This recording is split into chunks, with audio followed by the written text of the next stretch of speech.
Shalom. Hari ini kita akan renungkan kitab Kisah Para Rasul pasal 1. Teksnya ayat 1 sampai 11. Sudah dibagi dua paragraf. Paragraf yang pertama ayat 1 sampai 9. Yesus berkata, "Tetapi kamu akan menerima kuasa kalau Roh Kudus turun ke atas kamu, dan kamu akan menjadi saksiku di Yerusalem dan di seluruh Yudea dan Samaria dan sampai ke ujung bumi." Kemudian terangkat ke surga. Paragraf yang kedua ayat 10 sampai 11. Dua malaikat berkata kepada murid-muridnya, Yesus akan datang kembali dengan cara yang sama seperti kamu melihat dia naik ke surga. Kesimpulan hari ini, Lukas menulis tentang kisah-kisah para rasul yang mereka berbuat setelah Yesus naik ke surga.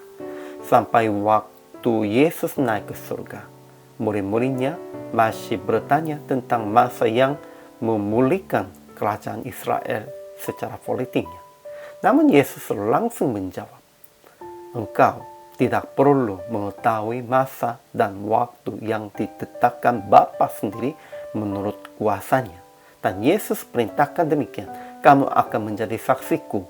Yesus melarang mereka meninggalkan Yerusalem sampai Roh Kudus turun setelah Yesus terangkat. Dan dua malaikat berkata, Yesus akan datang kembali dengan cara yang sama seperti kamu melihat dia naik ke surga.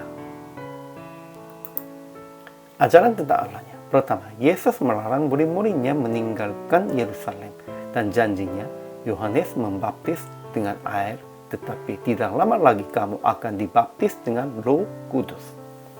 Kedua, Yesus berkata, "Kamu akan menerima kuasa kalau Roh Kudus turun ke atas kamu, dan kamu akan menjadi saksiku di Yerusalem dan di seluruh Yudea dan Samaria dan sampai ke ujung bumi." Ketiga, dua malaikat berkata, Yesus akan datang kembali dengan cara yang sama seperti kamu melihat dia naik ke surga. Ajaran tentang manusianya. Pertama, Lukas menulis kitab Kisah Para Rasul supaya menceritakan hal-hal yang setelah Yesus terangkat. Kedua, banyak murid-murid Yesus melihat Yesus yang bangkit dan melihat peristiwa yang ia terangkat. Aplikasi hari ini.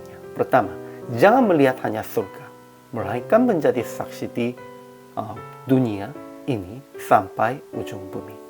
Memang Yesus Kristus telah terangkat dan murid-muridnya hanya memandangnya tentang itu. Pada waktu itu, dua malaikatnya datang. Kenapa hanya memandangnya begitu? Yesus akan datang lagi. Dan sebelum Yesus terangkat, Yesus sudah berpesannya demikian itu. Memberitakan Injilnya, menjadi saksinya sampai ujung bumi. Hanya melihat dan memandangnya surga, itu tidak benar.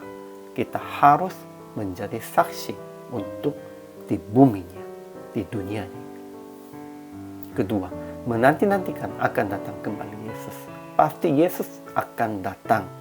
Sehingga jangan menanti-nantikan yang lain, hanya kembali Yesus saja. Ketiga, melakukan segala sesuatu di dalam kuasa Roh. Memang kalau kita hanya melakukan dengan kekuatan sendiri, itu ada banyak hal yang mustahil. Namun kalau kita melakukannya dengan Roh Kudus di dalam kuasa Roh, tidak ada yang mustahil. Jadi praktek hari ini melakukan segala hal di dalam kuasa Roh dengan ketaatan tentang rancangan Tuhannya dan memberitakan Injil sampai ujung bumi. Kalau kita melakukan segala sesuatunya dengan kuasa Roh, tidak ada yang mustahil. Hari ini juga, selama melayani, Tuhan Yesus memberkati.